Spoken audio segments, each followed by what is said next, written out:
Many people believe that wealth is only for high earners. But what if I told you that it's not just about how much you make, but it's about how much you keep and how you grow it? Today, we're going to dive into 5 simple, proven wealth building strategies that anyone can start today. Let's go ahead and get to it.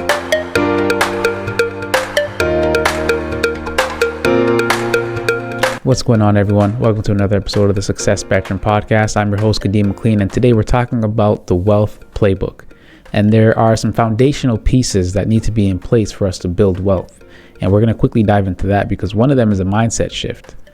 And we oftentimes will chase riches thinking that will make us wealthy, when in reality, those are two different things. Being rich means you have, for the most part, you have money, but you are instead, you're showing that you have money, if you will. You buy the fancy clothes, you buy the fancy jewelry, and you want to flaunt, essentially.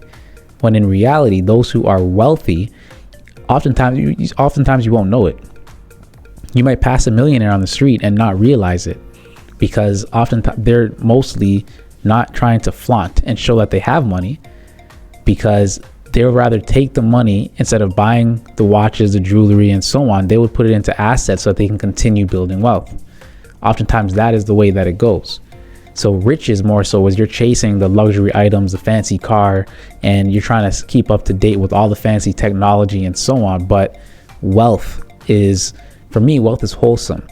Wealth is, not just money, but it's family, it's relationships, it's proper mental health, and the whole 9 yards, right? It's wholesome. And so when you're chasing riches, unfortunately, you see a lot of I'll say rich people take their own lives, unfortunately, because they had the money, but they didn't necessarily have wealth, right? And Warren Buffett puts it this way: it's better to save, don't save rather, what is left after spending, but spend what is left after saving. And for a lot of us, like I said, that's a mindset shift that needs to occur, that needs to happen. Because if we don't shift our mindset in that way, we're not going to be able to follow this wealth equation. And the wealth equation we'll put up on the screen for anybody who is unable to see this or follow it. But the wealth equation is wealth equals income minus expenses plus investments times growth rate. Investments times growth rate, right? And what this really says is, in any of these pieces I'm about to mention, all of them lead to greater wealth accumulation. Whether you're increasing your income, whether you're lowering your expenses, you're increasing your investments, or you have a better growth rate or return on your investments. So this is the wealth formula. And no matter which step you take, or if you're doing all of them, great. But no matter which one you're doing, at the end of the day, that leads you to greater wealth accumulation. So there's 5 simple strategies that we're going to dive into on this episode. Number 1 is to make more money. And I think I've talked about this on a previous episode, but make more money. And this one is, of course, a focus on increasing your income. And one of the ways you can go about this is, yes, increase your income by maybe asking for a raise at your position, right? Or get a different job for anybody who has a job or who's employed. Another thing is you can develop a high value skill, right? Because there's skills that are considered to be high value. Maybe you're a video editor. I'm looking for a video editor. And, if you know one, or if you are one, please reach out, because I could use some help with editing these videos the right way. But if you are a video editor, that's pretty much a high value skill nowadays, because a lot of people are creating content, and we're looking for valuable people with a certain eye, if you will. So if you are very skilled at doing it, then you can make money off of it, of course, and therefore increase your income. If you are a great artist, you might find or come across people who are looking for people to draw characters for them, for their show or for their YouTube channel, or whatever the case might be, right? For a cartoon they're trying to make. So high value skills, photography, right? High value skill. There's different skills you can look up online, even like what are the highest valued skills in my area, wherever you live. Because if you develop those high value skills, that gives you an opportunity to, again, step into a market that might not have as much people that are needed in your area. So if you have that high value skill, maybe there's not enough of those people in your area. You just basically gave yourself an opportunity to make more money, of course, right? And there's different ways you can go about this, because you can do it as a side hustle. You can do it as scaling your current career, right? High value skills in your current career. So go get certificates or whatever the case might be, if that's a thing in your industry. And for example, it is in IT, whether if you're a security professional, you are a system administrator, you're a consultant, whatever the case is, you can go get certs that, of course, show that you have this high value skill, and that's going to increase your pay, because now they have to pay you basically for the title that you have. And the other one, so I mentioned side hustle, scaling your career, and then entrepreneurship. So if you have that high value skill, not so much for the certs, but more for the photography or the video editing, those type of things, then you can do it as a side hustle, you can do it as an entrepreneur, or you can do it to scale your career, right? So take that into consideration. That is number one. Number two would be to spend less than you earn. And I know what you're going to say. It sounds like the budgeting thing. And yes, budget is a part of this. Surprise. I will always talk about a budget because it's so important. And here's the thing. If you don't have a budget and you're just letting your money run wild, money is controlling you and you're not controlling money. The idea is for you to control money. If you just let your dollars come in and go out wherever they go, you have no control over it, but instead your money is controlling you. And that is another example of rich versus wealth. Because if your money is controlling you, you can become rich, but you will never be wealthy. If you control your money, you can get this wealth thing, and you will obviously become rich because you are wealthy, and that's a part of it, right? Not the whole sum, not the whole thing, but it is wealth. Rich is a part of wealth, if you will, right? So budgeting, without being or feeling deprived, when you really control money and stop letting it control you, you will be able to budget and not feel like you are foregoing things that you need in life, because you are budgeting correctly. 10% is going here for charity, for tithing, whatever it might be. Another 10% or 20% for paying off debts. And you have it structured in a way that makes sense for you and your lifestyle, like I've talked about on a previous episode. Another piece to this is lifestyle inflation. If money's controlling you, you're not going to be able to avoid lifestyle inflation. And what lifestyle inflation is when you get an increase in income, you now increase your spending as well. So if you get $1,000 increase per month on your pay, you are now increasing your spending by $1,000 as well a month. That is lifestyle inflation, because each raise you get, if you don't have a budget in place, you don't know where your dollars are going, each raise you get, you're now increasing your spending just as much. That's how you end up living paycheck to paycheck. Having control over your dollars, control over your money will help you to avoid that. And that is what we want to do, because lifestyle inflation, again, this is where you'll end up being 70 years old, 65 plus years old, and not paying off your home, where you'll have debt still, where you won't really have a nest egg to be able to retire on, where you'll have to continue working after your retirement age, 60 or 65, whenever you want to retire, right? You're essentially living a pipe dream, if you will, because you're thinking, oh, I'm going to retire at 65, but where's the money you put aside? Did you really put money aside? And if you did, where is it? Is it in your bank account? Because that's not doing anything for you. So understanding and controlling money will give you a leg up and help you to accumulate that wealth that we're talking about. And this all ties back to how much you save versus how much you keep, right? Because keeping a certain amount of money, making a certain amount of money is important. Don't get me wrong. I'm not saying it's not. But it's not only about what you make, it's about what you keep. You can be making $1 million a year, but spending $1 million, and you'll have a rich lifestyle, but you won't be wealthy because you'll have no assets. You'll have nothing in place, right? At the end of the day, you have zero left over after you've made $1 million and spent $1 million. But if you're making $50,000 a year and you're saving 10 or 15% of it, you're okay, right? Rather, if you're saving 10 to 15,000, you're in a better situation than that person making $1 million, because you are on track to be wealthy. And of course, with the wealth will come the riches. So again, controlling your dollars instead of letting them control you is huge, and it is vital, right? Also, investing early and consistently is important, because I feel like a lot of us feel like we still have that S on our chest, as if we're invincible. And so we say, we'll do it tomorrow. Newsflash, tomorrow never comes. Tomorrow never comes, because today is the only day we have. You can say tomorrow, but there's always a tomorrow.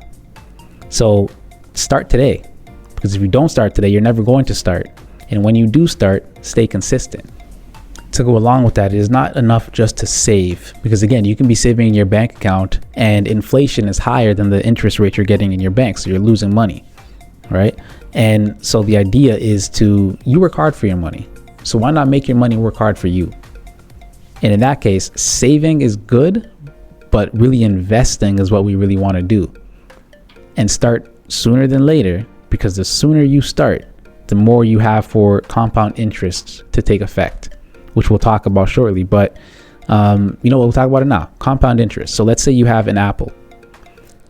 You put one apple into a basket, right? One basket is simple interest, and then one basket is compound interest. I'll explain the simple first.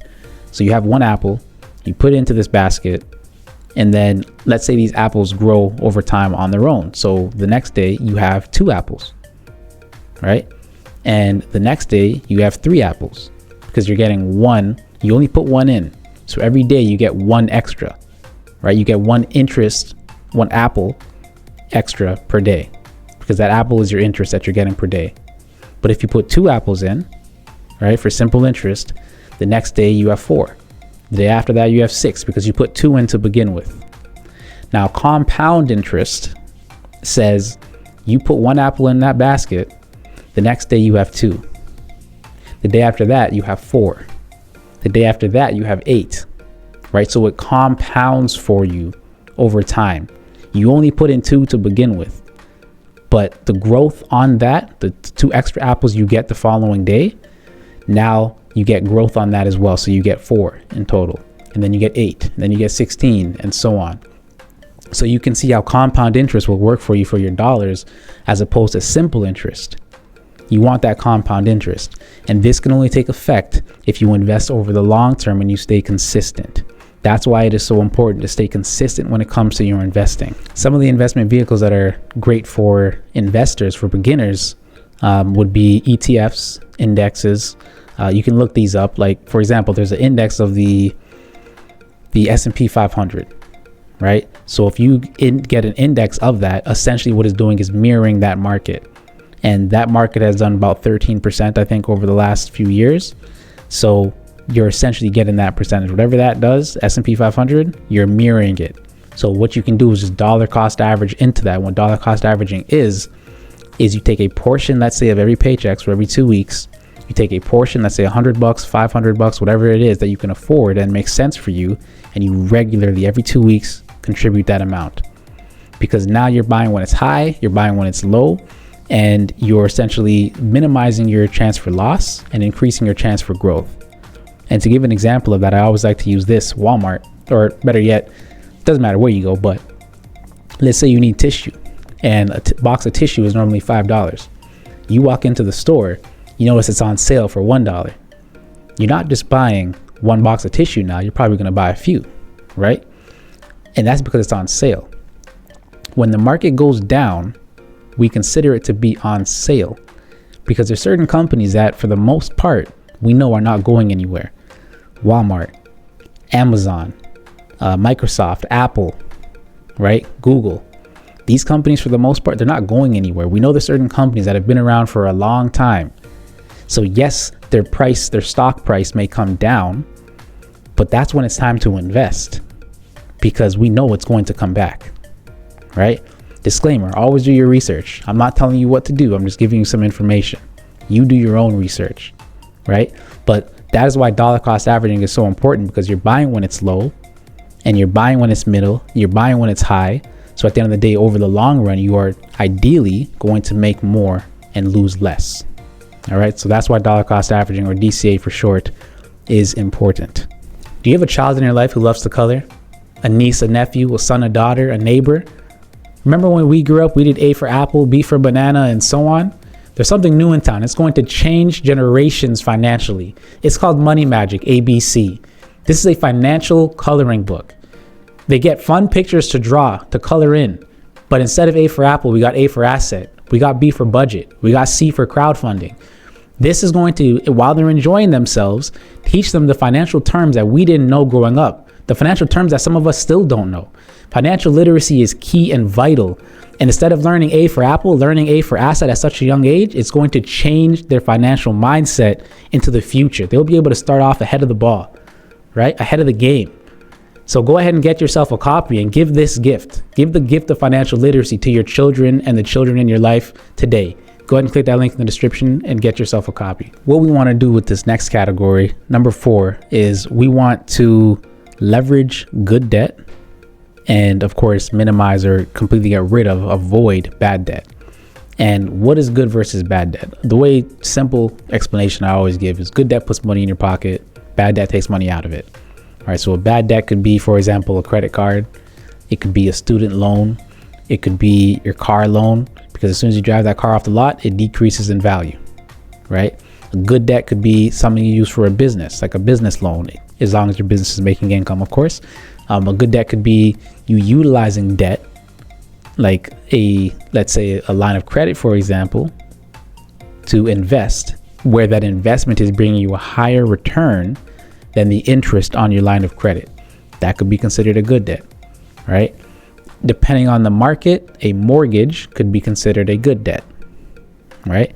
Or depending on your strategy, if it's rental income and so on. So there's different areas or I guess examples, because you can turn a bad debt into a good debt depending on how you use it. So just be mindful of those two different categories. Bad debt takes money out of your pocket. Good debt puts money in your pocket. Quick, short, in a nutshell, right? So using debt for investments, we talk about real estate. We can talk about funding your business, right? Business funding, because you can get business loans to start your business. As long as you have a good strategy, it could make sense. You can go get a real estate, a mortgage, let's say, where of course you're going to get that loan from the bank or whichever lender, and you're now utilizing that. You have 2 tenants in there because let's say it's a duplex. Now you're getting the income to pay for the mortgage, and then you're pocketing some of it as well. So yes, it's a good debt because you can take that extra to pay back that loan, right? Or however you want to go about it. But at the end of the day, your mortgage is being paid for. It's paying for itself, and it's putting money in your pocket. So it's a good debt, right? Now, getting out of debt without sacrificing your financial future, this is important as well, because we talk about avoiding bad debt, and some of us already have a good amount of bad debt. So how can you get out of it? I'm not going to go into all the strategies on this episode. I've released some previous episodes. Maybe I'll link them in the description below, where you can utilize these strategies to get yourself out of debt. All right, so that's number 4. Number 5, and our last one here. Building wealth is pointless if you don't protect it. So number 5 is protecting your wealth. Because what's the point of building it if something happens, a natural disaster, whatever it might be, and all of your assets, everything you've been doing, everything you've been building is now gone because you didn't protect it. And situations like this happen all the time. You may have heard of some situations like this. People will buy, let's say, a bunch of equipment for their business, and they'll hold it in their basement. A flood will come in, wipe out all that equipment, and because they did not have insurance on that equipment, they don't get any money out of it. So there goes that equipment, there goes the money you invested, and you're out of pocket for the expense, right? So you definitely want to protect your investments, protect your assets, protect your wealth. Another example of this would be you have real estate, right? You have a bunch of different real estate properties. You're a real estate investor. And if you don't protect your properties in terms of getting an insurance policy, let's say, for each of them, then something happens to those houses, you're out of pocket for whatever expenses, whatever mortgage, whatever legal fees, whatever the case might be in that sense. So you want to make sure you protect it in case something were to happen, or better yet, if those real estate investments, right, those houses, those rental properties, if you want to transfer those to your loved ones, when you pass away, who's paying for those fees, those taxes to transfer it over? If you don't have insurance in place, then who's paying for it? It's going to be out of pocket. They're likely going to lose those properties because they don't have the money to cover those taxes to transfer it over, right? But if you have like I said, an insurance policy where once something happens to you, then those mortgages are paid off, then guess what? They can take those real estate properties and they can continue to have the wealth that you built for them, right? Because you don't want those to go away. You want them to be passed on generationally. And that's where we step into one of the last points in this category, which is, of course, that generational wealth. That is one of the ways you can build generational wealth, which is the life insurance policies. In this case of protecting your real estate, but also, of course, protecting your life, because, you know, there's a universal life, there's a whole life, there's different ways to build wealth here. And big names, big names that you know of have used life insurance policies to build and pass on generational wealth throughout the years, throughout the centuries, throughout the decades, right? So why not utilize something for yourself if it makes sense? If it makes sense, because it may not make sense for you right now where you are, but eventually if it's something you want to look at, that conversation can be had, right? One other strategy that wealthy people use, or I guess the three of them, we talked about one, which is insurance. We also got to talk about emergency funds. If you don't have an emergency fund in place, when an emergency pops up, how are you funding that emergency? I'm going to tell you, you're going to swipe your credit card. And guess what? Credit cards come with 19, 20+% interest most often. So you are now putting yourself in debt, bad debt, to fund this emergency using your credit card, all because you didn't put away a certain amount of expenses, let's say you $2,000, for example, if that's your monthly expense, you didn't put that away. So this emergency that popped up, now you got to swipe your credit card and build bad debt to take care of it, which could put you in a hole, because that could spiral out of control very easily if we're not disciplined and if we don't have, again, control over our money. These are the reasons why we keep coming back to budget, because your budget should take into account your emergency fund, how much you need to put aside to build up that emergency fund to where it should be. And then once you have it there, you can put the rest towards savings or investments rather. So those are two of the points in number 5: insurance, emergency funds, and the last one is estate planning. Estate planning, yes, insurance is a part of that, but also trusts. Do you put your investments into the trust? Do you put your life insurance into the trust? Do you put your real estate properties into the trust?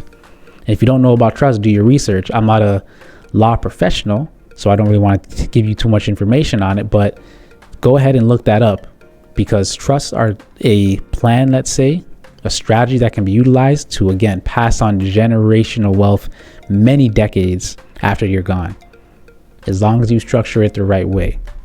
All right. When you hear about people not paying taxes, paying $0 taxes, oftentimes it's because they put a trust in place, even though they make hundreds of millions of dollars, even though they just got divorced and their spouse tried to sue them. It's because they don't own anything for the most part, own nothing. That's one of the strategies you'll hear sometimes. They don't own it. It's in the trust. So that's, again, look into a trust if that's something that stands out or interests you. So we now have 5 strategies that we can utilize to accumulate wealth. Now we got to talk about some mistakes, some common mistakes quickly that, of course, happen often, hence why they're common mistakes. One of them is, again, thinking that S on your chest has not faded, thinking I'll do it tomorrow. Guess what? Again, tomorrow never comes. Tomorrow never comes. If you're going to wait till tomorrow, you'll never be wealthy, because I'll do it later. That's a sickness. That's procrastination. And I'm a recovering procrastinator, so I know. I'm speaking from experience. I'm a recovering procrastinator. I'll do it later is a wealth killer, because tomorrow will never come, and your dollars today didn't have the chance to get that compound growth that we talked about, right? The compound interest. So that is one of the mistakes that is often made. Another one is focusing too much on income and not enough on wealth, right? Your net worth. Because again, you don't become a millionaire by making $1 million. That's not what qualifies you as a millionaire. What qualifies you as a millionaire is having a net worth, assets that equal out to $1 million. Because what your net worth is, your assets, your investments, your businesses, your real estate, your savings, all of that stuff, minus your liabilities. Minus your liabilities being those debts that we talked about. If that is $1 million, guess what? You're a millionaire. If you have $1 million in income that you make a year, you're not a millionaire. Your net worth has to be $1 million. So focusing on that net worth as opposed to that cash, right? So income, the focus on that is one of the mistakes that is often made as well. Not having a financial plan. This is the last mistake we're going to talk about. And again, this kind of goes back into not having control of your money, because your money is controlling you. It comes in and you just put it wherever it says it wants to go, right? And at the end of the day, that's drifting. You're drifting through life financially. And that is how you end up again living and staying in that paycheck to paycheck lifestyle. It's not a good place to be.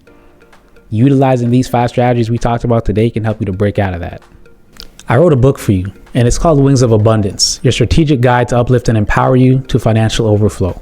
What this book talks about is, one thing I like to talk about is the financial map. There's 2 points on any map. One is where you are, and the next one is where you want to go. This book, this strategic guide, will help you to determine where you are and where you want to go, and will also help you to bridge the gap. We talk about money mindset. We talk about the application of all the information that you know about finances and all the information that's in this book for you. There's resources in the back of the book. There's bonus information in there.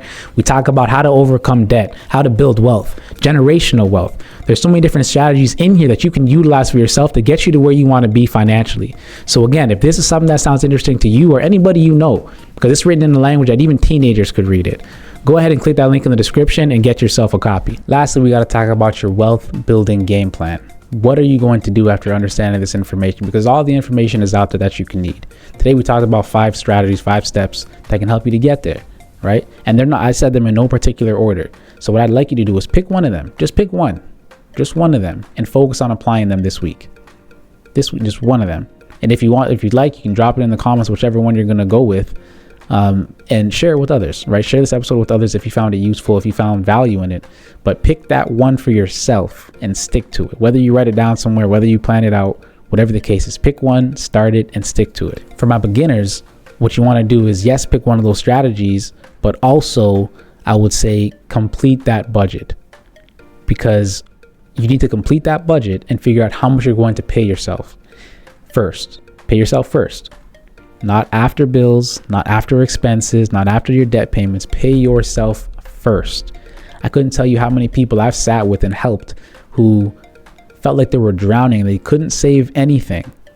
And we just put away a little bit every month, a little bit, maybe like $50 and then $100 and so on. But over time, they said, wait, Kadeem, I was able to save this much? It's like, yeah, time is valuable. And once you start when you're supposed to, you allow certain time to pass, you have that compound interest, you'll look back in 6 months and be like, whoa, this is the most money I've seen in my account in 5 years, in 10 years. Yes, because you decided to put away $100, 10%, 15%, 5% of your income, of every single dollar you make consistently over the last 6 months. You will look back and say, whoa, all right, this thing works. And you'll continue it from there.